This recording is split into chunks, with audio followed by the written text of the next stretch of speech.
കോമ്പൗണ്ടിങ്ങിലൂടെ NFT by ചെയ്യാൻ പോവുകയാണ്. എൻ്റെ വാലറ്റ് ബാലൻസ് എത്രയാണെന്ന് നോക്കാം. എൻ്റെ വാലറ്റ് ബാലൻസ് എന്ന് പറയുന്നത് 158.50 USDT ആണ്. ഞാനിവിടെ ബൈ NFT കൊടുക്കുന്നു. ബൈ NFT യിൽ എൻ്റെ പ്ലാൻ എന്ന് പറയുന്നത് 50 to 1000 ആണ്. 1% എക്സ്പ്ലോർ NFT കൊടുക്കുന്നു. എക്സ്പ്ലോർ NFT യിൽ എനിക്ക് വേണ്ടത് 158 ആണ്. അപ്പോൾ 156 മിനിമവും ഒരു 158 മാക്സിമവും കൊടുക്കുന്നു. എന്നിട്ട് ഫിൽട്ടർ ചെയ്തെടുക്കുന്നു. അതിലുണ്ടോ എന്ന് നോക്കാം. എനിക്ക് 158 തന്നെ കിട്ടിയിട്ടുണ്ട്.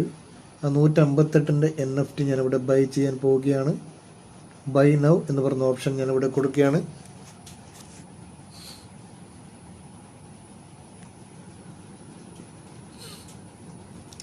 അപ്പോൾ ഇവിടെ നമുക്ക് കൺഫേം ചെയ്യേണ്ടതുണ്ട്.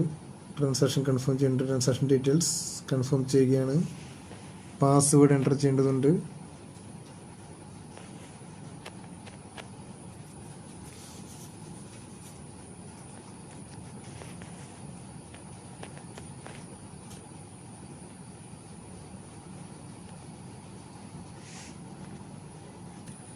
അപ്പോൾ എൻ്റെ ട്രാൻസാക്ഷൻ ഇവിടെ സക്സസ് ആയിരിക്കുകയാണ്.